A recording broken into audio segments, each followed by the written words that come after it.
I'll be teaching my peers about asthma.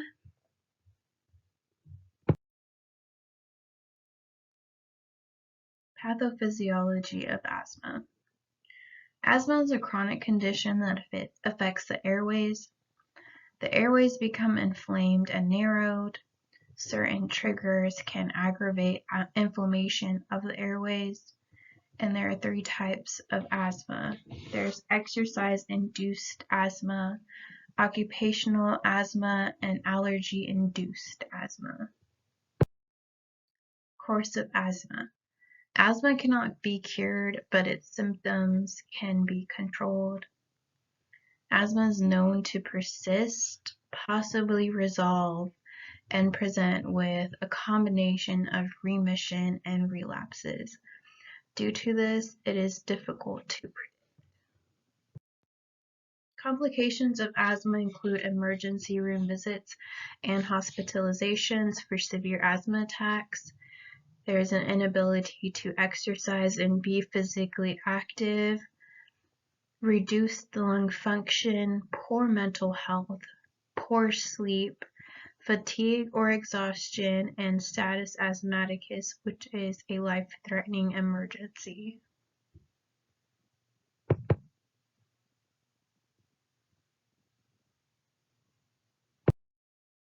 Signs and symptoms of asthma include shortness of breath, chest tightness, or pain, or both, wheezing, trouble breathing, coughing, tachycardia, and tachypnea.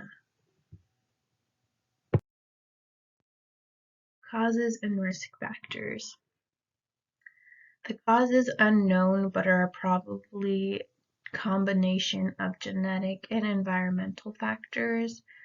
Some risk factors include family history of asthma, allergies that aggravate the symptoms, viral respiratory infections, occupational exposures, smoking, obesity, and air pollution. Diagnosis, lab, and testing. The doctor will diagnose by discussing personal and medical history, and a physical exam will be performed. Lab and testing include lung function test, x-rays, blood tests, allergy testing, and other tests used to assess airway include using the incentive spirometer, the FeNO test, the bronchial provocation or trigger test. Medications and treatment. Short-acting inhaled beta-2 agonist. I chose albuterol sulfate, which is one of the most common and also known as a rescue inhaler.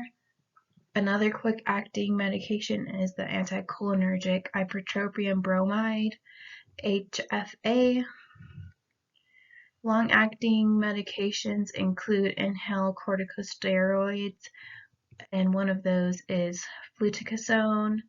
Another long-acting, the anti-leukotrienes include montelukast, and a long-acting inhaled beta-2 agonist is salmeterol.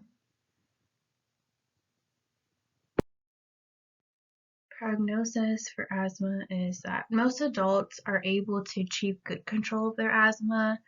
They can live a normal life and only need to take small amounts of regular medication and may experience occasional exacerbations, but a small amount can have persisting symptoms and exacerbations despite taking adequate treatment. So many of these patients struggle at home and at work and are prone to adverse side effects due to the treatment, especially those that take the oral corticosteroids at high doses. Asthmatics of high concern are those who smoke or are exposed to passive smoking, which can make asthma worse. The difficulty of severe asthma is finding ways to control the frequency of the exacerbations and trying to reverse the chronic airflow obstruction. which are most frequent issues of this condition, despite them using optimal anti-asthma treatment. Nursing diagnoses for asthma include ineffective breathing pattern, activity intolerance, anxiety, ineffective airway clearance, and fatigue.